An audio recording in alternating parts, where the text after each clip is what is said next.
춘천 톡방, 오늘은 특별 기획 시간입니다.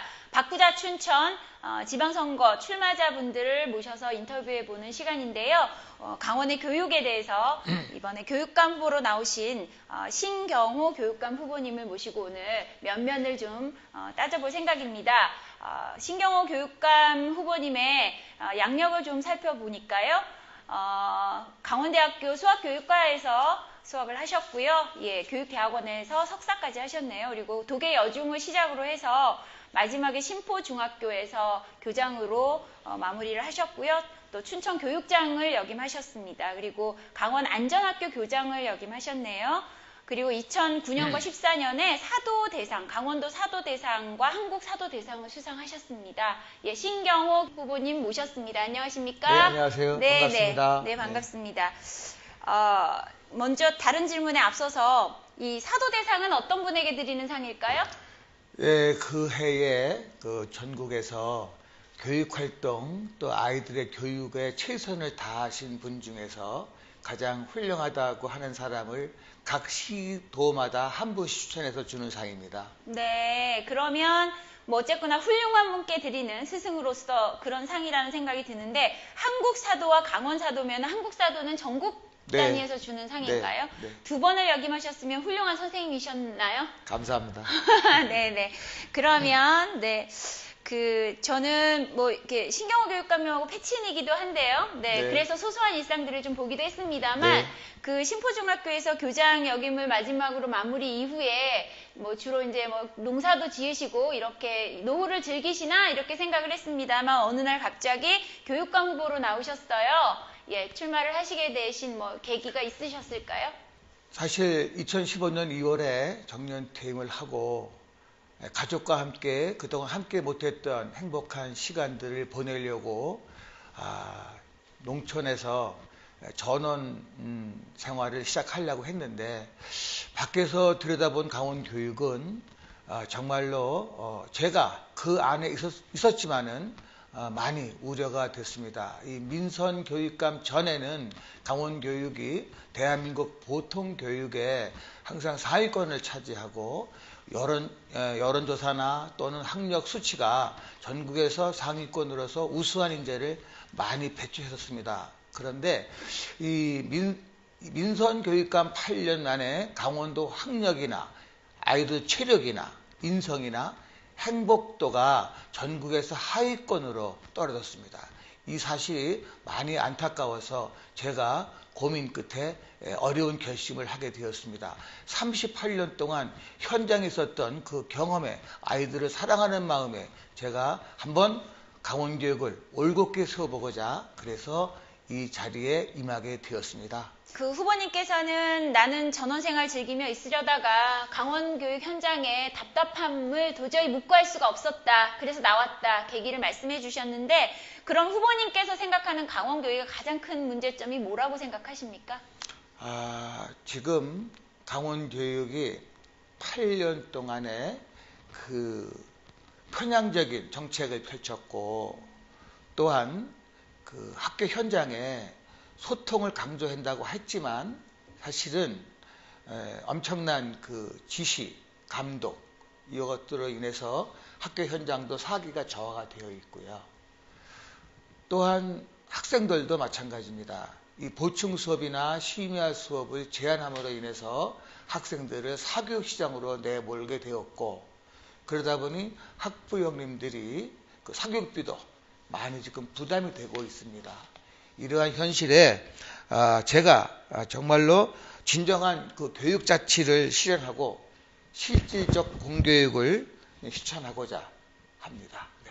네, 학교 현장 소통이 잘 안 이루어져서 현장의 사기가 떨어져 있고 보충 수업이나 그러면 심야 수업을 해야 된다라고 주장을 하시는 거네요. 그거는 이제 선택적으로. 선택적으로. 네. 그러니까 원하는 경우는 완전히 제도적으로 막을 것이 아니라 허용을 해서 할 사람은 하게 해야 한다. 그것이 사교육을 줄일 수 있는 방편 중에 하나라고 생각하시는 거죠. 네, 학교 현장 소통이 잘 안 돼서 현장의 사기가 저하되고 있다 말씀을 주셨는데 그럼 후보님께서는 어떻게 관계자들과 소통을 하실 거며 어떤 교육감이 되려고 하시는지를 좀 말씀해 주시겠습니까? 네, 제가 며칠 전에 강원교육에 관심이 많으신 분과 면담을 했습니다. 그분이 저한테 간곡히 부탁하는 것은 학부모나 지역 주민이 교육감을 뵙고 싶을 때는 언제라도 볼 수 있도록 해달라, 이런 부탁을 하셨습니다. 저는 그 교육감이 되면 그 열린 교육감실을 운영을 하겠습니다. 그리고 또한 교육감 근무지를 강원도 내 18개 시군은 다 갈 수는 없고 권역별로 나누어서 월 1회씩 강릉, 원주, 속초 이런 식으로 해서 월 1회씩 교육감실을 순회 운영을 하면서 지역 주민과 또한 학부모님들과 스킨십을 강조하겠습니다. 그리고 과연 제가 잘 하고 있는지 못하고 있는지 강원교육 시민평가단을 구축을 해서 그분들로부터 주기적으로 평가를 받겠습니다. 그리고 또한 그 온라인 정책 제안으로 해서 한 라인을 설치해서 지역 강원도민들의 또 우리 교육가족의 애로사항이라든가 이런 것들을 바로바로 처리해 줄 수 있는 그런 시스템을 구축하겠습니다. 네, 순회 열린 교육감실을 순회해서 하시면 이 시민들 입장에서는 다가갈 수 있고 또 뭐 강릉 분들도 거기서 만날 수 있고 좋긴 하겠습니다만 그 밑에 일하시는 분들은 상당히 고충을 겪으실 거라는 생각이 듭니다. 그렇지도 않습니다. 이 체제가 교육감 밑에 부교육감 제도도 있고 모든 시스템이 있어서 특히 또한 원격이라도 요즘같이 이렇게 SNS가 발달된 상황에서는 전혀 어려움이 없고 교육감의 의지만 있으면 충분히 가능하다고 생각합니다. 네. 그래서 그 공약을 내거신 중에 소통을 높이는 부분에 대해서 저희가 잠깐 들어봤고요. 그러면 이제 또 관심 있는 것들이 그 학력 아까 저하되고 있다 말씀을 하셨습니다. 네. 그래서 학력을 올리기 위해서 그럼 어떤 노력을 하실 생각이신 건지 말씀해 주시면. 이게 사실 학력이라는 것을 보면 꼭 공부만이 학력이 아니라 학업 또한 체육 또는 예능 모든 다양한 분야의 우리 아이들의 끼와 꿈 그것을 뭉뚱그려서 우리는 이제 저는 학력에 생각합니다. 그래서 그 아이들이 갖고 있는 다양한 그러한 끼를 키워주는 것이 바로 이제 학력을 올리는 건데 이것은 초, 중, 고등학교의 나름대로 학력의 기준은 다르겠지만 최선을 다해서 하는데 가장 중요한 것은 아이들에게 경쟁력을 심어주는 것입니다. 경쟁은 옆 친구를 밟고 올라서는 게 아니라 자신과의 경쟁 그리고 또 친구와의 선의의 경쟁을 해서 경쟁력을 키운다면 우리 강원도 아이들 모두가 다 성공할 수 있지 않을까 생각합니다. 그러면 구체적으로 학력 향상을 어떻게 할 것이냐. 특히 고등학교 같은 경우는 제가 어저께 정책 발표를 했습니다. 방과 후에 파워업이라는 프로그램을 운영을 해서 선생님들과 아이들이 충분히 어려운 부분을 또 배우자 하는 부분을 서로 소통하면서 지도하고 배우는 그런 프로그램을 운영하려고 합니다. 또한 각 분야별로 재능을 가지고 있는 아이들의 재능을 키워주기 위해서는 과거에 실행하고 또 요즘도 하고 있는 게 있습니다. 올림피아드라고 그러죠. 수학, 과학, 예능, 체능 다양한 분야에 대해서 우수한 인재를 키우기 위한 그러한 프로그램도 개발을 해서 운영을 하겠습니다. 네, 학력 올리는 부분에 있어서 교육정책을 쭉 말씀 주셨는데 제가 눈에 띄는 게 고교 학력 진단평가제 도입 지금 현재 우리 그 아이들 시험에서 줄어서 좋다 또는 그걸 환영하는 시민들도 있을 거고요. 반대하는 사람도 있겠지만 지금 교육 후보님 입장에서는 요거를 좀 더 늘리겠다라는 입장이신 건가요? 네, 지금 며칠 전에 교육부에서 발표를 한 2022년도의 대입 전형 방법을 보면 수시와 정시를 한꺼번에 간다고 그랬습니다. 지금 우리 학생들이 공부를 열심히 하지만 자기의 정확한 위치가 어느 정도인지 전국적으로 비교가 안 된다면 우리 강원도 아이들만이라도 정기적인 자주는 안 되겠지만 정기적인 그런 학력 진단 평가를 해서 자기의 정확한 위치 그리고 또 취약한 과목 이런 것들을 파악을 해야 그것에 대한 피드백이나 또는 자기의 앞으로 공부할 부분을 정하지 않을까 생각합니다. 네, 서두에서 말씀하셨던 학력 부분, 이제 인성 부분에 대한 그 정책을 좀 보겠습니다. 뭐 한 4가지가 제시가 됐는데요. 이 중에서도 제가 지금 눈에 띄는 것이 그 인성을 키우고 충효, 예교육 강화하고 뭐 독서 카페를 운영하고 이런 것들이 사실 그 지금 체제하고 또 다르다라는 느낌은 없습니다만 어떻게 내가 좀 더 다르게 현 정책하고 다르게 운영을 하시겠다라는 걸 설명을 좀 부탁드립니다. 지금 우리 아이들이 인성이 물론 다 그런 건 아니지만 지금 많이 어르신들, 지역 주민들도 이 아이들 좀 바르게 키워달라는 말씀들을 많이 하십니다. 이것은 우리 너 나의 책임이 아니라 우리 모두의 책임이라고 생각합니다. 요즘은 핵가족시대다 보니까 부모들이 자녀를 과잉 보호하는 것도 있지만 그건 큰 부분이 아니고요. 모두가 다 아이들 인성교육에 함께 힘을 모아야 할 때라고 생각합니다. 지금 학교에서 할 수 있는 일은 지금 아이들이 호연지기와 배려, 봉사, 나눔 이런 것을 키울 수 있는 청소년 단체 활동이 있습니다. 근데 이것이 언제부턴가 학교 현장에 많이 축소가 됐습니다. 저는 그래서 다시 이 청소년 단체의 활동을 좀 활성화시킬 수 있도록 제도적으로 장치를 마련하겠습니다. 그런가 하면 충효의 교육도 마찬가지로 돌봄 교실과 연계를 시켜서 지역 주민들의 훌륭한 분들을 인적 자원으로 모시고 우리가 그분들과 함께 아이들한테 인성교육을 할 수 있는 기회의 장을 만들어 보려고 합니다. 그런가 하면 독서만큼 중요한 것이 없습니다. 그래서 저는 독서 카페를 학교 현장에 유휴교실을 활용을 해서 미세먼지로부터 보호를 하고 실내 공간을 편안하게 만들어서 아이들이 언제고 와서 놀기도 하고 독서도 하고 또 음악 감상도 하고 할 수 있는 그러한 특별실을 만들어 주겠습니다. 그렇게 하면서 아이들에게 인성교육을 강화시키려고 하고 있습니다. 독서 카페는 학교마다 운영 설치를 그 기본으로 방향으로 하신다는 말씀이신 거죠? 예, 알겠습니다. 네, 그러면 학생들의 안전 관련 정책을 좀 살펴보겠는데요.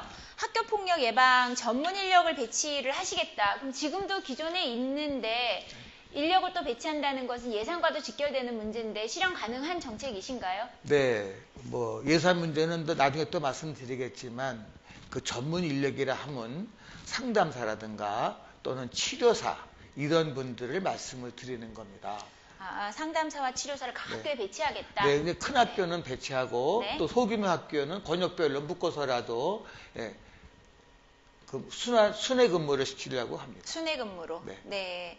그리고 친환경 급식 같은 경우는 관리하는 센터를 운영하겠다 하셨는데 이것도 조금 더 구체적으로 말씀해 주실까요? 네, 그러니까 이제 지금 현재 아이들이 고등학교까지 올해부터 급식을 이제 하고 있는데 문제는 제가 현장에 다녀보니까 그 급식을 받아서 식사를 하지 않는 학생들도 꽤 많다는 겁니다. 이유도 파악하셨나요? 네, 맛이 없답니다. 맛이 없어서. 네. 그래서 오히려 집에서 부모님들이 이중으로 또 밥값을 주시니까 그런 경우도 있는데 제가 하고자 하는 것은 그래서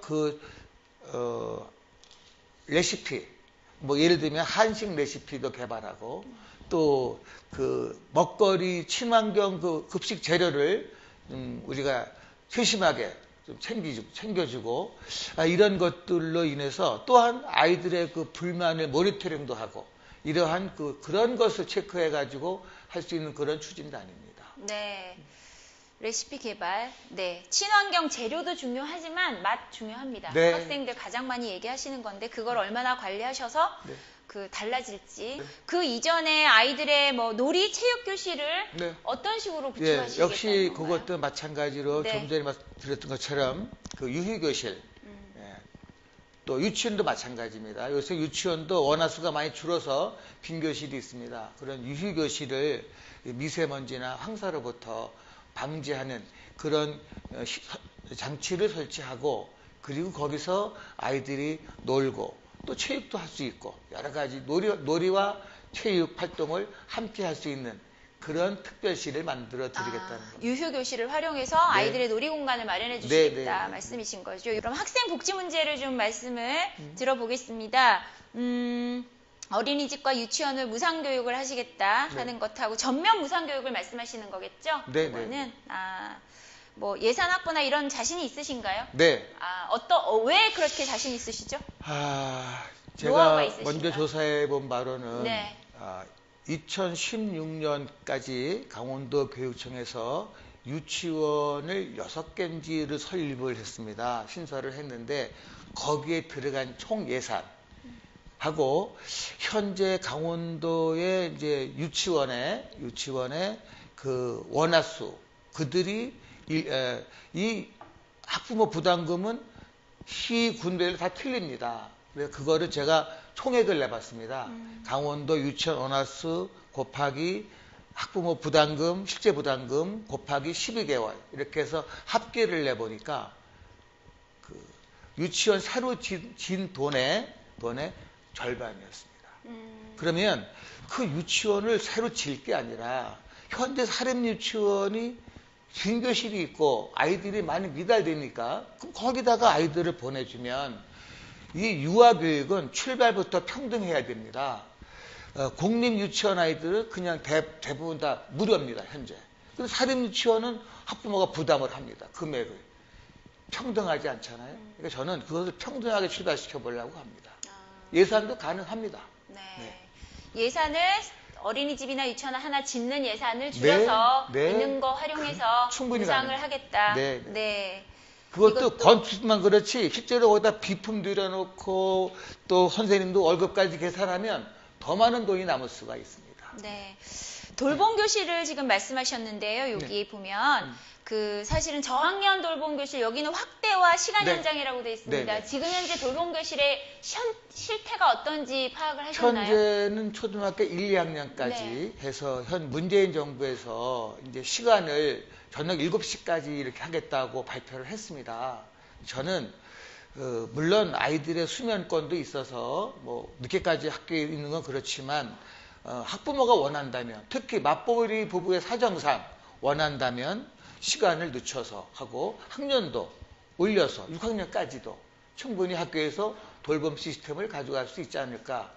또 더군다나 현 문재인 정부에서 그런 정책을 가지고 있으니까 거기를 조금만 더 보완하면 되지 않을까 생각합니다. 네, 쭉 정책 중에 이제 마지막 여쭤보겠습니다. 교원, 선생님이 행복해야 학생이 행복하죠. 네. 교원 복지 쭉 제가 좀 봤는데 비정규직의 정규직화 요거는 이전에 계약직이 무기계약직으로 바뀌고 환영을 많이 받았던 것 같습니다. 모든 정규직화로 돌린다는 얘기인가요? 정규직이라는 것은 사실 정원에 위배되기 때문에 이제 점진적으로 일단은 먼저 말씀하신 것처럼 진행자께서 비정규직을 일단은 무기계약직으로 가는 겁니다. 가는데 주로 현재 실제로 학교에서 고생하시는 분들이 있습니다. 누구냐면 스포츠 강사, 또 학교 체육 지도자, 또 방과 후 돌봄교사 이런 분들을 제가 말씀을 드리는 겁니다. 네. 그 교환 성과급제도 폐지하겠다고 네. 딱 공약을 하셨는데 네.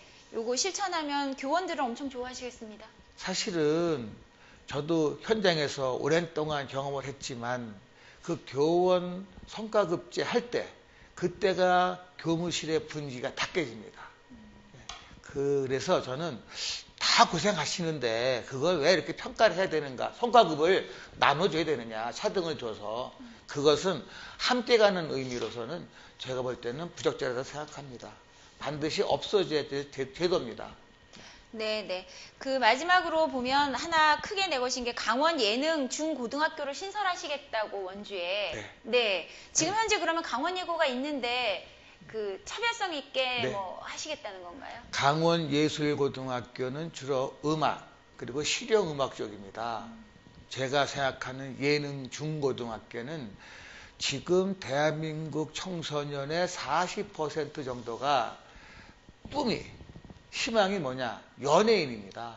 그래서 어린 초등학생부터 중고등학생까지 서울에 있는 많은 기획사에서 배우고 있습니다. 저는 바로 그런 부분,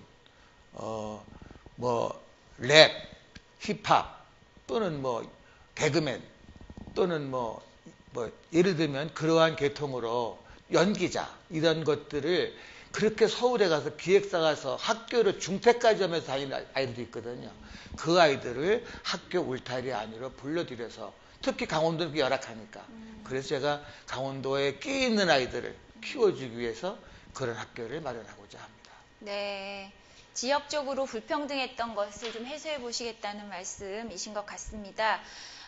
정책을 쭉 좀 저희가 간단간단히 알아봤는데요. 네. 그럼에도 불구하고 여러 가지 정책을 제안하셨지만 행복한 학교를 위해서 나는 가장 역점을 두고 추진할 사업이 이거다라고 말씀해 주신다면 뭐가 있을까요? 행복한 학교 참 좋은 말입니다. 아마 지금 강원도 교육청이 이 말보다 많이 쓰는 단어가 없을 것입니다. 이제 행복한 학교는 아이들이 끼와 꿈을 살리는 교육을 해 주어야 됩니다. 또한 운동, 예능, 독서, 공예 등 학생들의 다양한 특기와 장점을 살려주는 교육이 되어야 되고 또한 선생님들과 학생과 학부모가 서로 소통이 되면서 아이들의 문제점을 같이 고민하고 장점을 같이 칭찬하는 그러한 살아있는 학교 분위기를 만들어 주어야 행복한 학교라고 생각합니다. 그러면 그 경선을 앞두고 후보님만의 어떤 그 앞선 경쟁력이 난 이거다라고 내세우실 게 뭐가 있을까요? 네. 뭐 아까 처음에 그 저의 경력사항에서 한국 사도대상, 강원 사도대상을 받았다는 말씀을 해주셨는데 저는 38년 5개월 동안 학교 현장에서 아이들과 함께 웃고 울고 하면서 열심히 해왔습니다. 그 결과 그런 상도 받았고요. 특히 저는 군 생활을 학훈 장교로 최전방에서 포병 장교로서 근무를 했습니다. 그래서 그 시대부터 가까운 리더십 이런 것과 또 추진력 이런 것들이 저의 강점이 아닌가 생각합니다. 네, 정책 따지느라고 조금 딱딱한 분위기로 좀 긴장 많이 하셨죠? 네. 네. 혹시 별명 있으신가요, 후보님? 별명이요? 고등학교 때는 있었습니다. 아, 네. 지금 뭐 현직에 그 교직으로 계시면서 뭐 있습니다. 별명은 뭐가 네. 있으실까요? 제가 우리 직원분들이 항상 보면 저를 살인미소라고 합니다. 살인미소. 네네. 네. 네, 정책 그 얘기하시느라고 많이 머리 아프셨는데 한번 그 과거로 한번 돌아가 볼까요? 그 현직에 교사로 계실 때 하시면 뭐 여러 가지 보람된 일도 있었을 거고 안타까웠던 일 많으셨으리라고 예상이 됩니다. 네. 그 중에 뭐 일화를 좀 소개해 주신다면 어떤 게 있을까요? 제가 38년 5개월 동안 현장에서 아이들과 함께 하면서 정말 열심히 했는데 그게 그 당시에 아이들은 아마 힘들었을 겁니다. 그러나 지금 만나면 정말로 저한테 고맙다고 합니다. 가장 인상 깊었던 것은 제가 그 정선의 나전중학교 교감 시절에 전교생을 1학기를 시켜서 열심히 연습을 시켜가지고 그 정선 지역 행사에 참여하면서 지역 주민들로부터 박수 받을 때 정말 작은 인원도 이런 큰 일을 할 수 있구나 하는 생각을 했었고요. 또한 아쉬웠던 부분은 제가 심포지움 교장을 하면서 역시 작은 학교입니다. 아이들이 1년 동안 방과 후 활동으로 갈고 닦은 음악 실력을 발표하기 위해서 운동장에 자리를 만들고 했는데 바로 그날 비바람이 몰아쳐가지고 천막도 날아가고 또 오신 분들도 많이 불편하셨지만 참 그때 고마웠던 것은 오셨던 분들이 끝까지 비를 맞으시면서 함께 해주셨던 그런 추억이 지금 저에게는 남습니다. 작은 학교든 큰 학교든 선생님들이 함께 한다면 정말로 교육은 올곧게 할 수 있다고 생각합니다. 함께 교육 강조해 주셨고요. 교육 정책은 1차 발표하신 거고 앞으로도 꾸준히 네. 개선하고 정책 연구하셔서 발표하실 거죠? 네, 예. 앞으로도 2차, 3차 또한 지역별로도 현안 사업을 정책으로 발표하겠습니다. 네. 네, 신경호 교육감 후보님 모시고 정책 살펴봤습니다. 앞으로 다른 후보님들도 면면을 살펴볼 기회를 마련하도록 하겠습니다. 네, 후보님 감사합니다. 네. 감사합니다.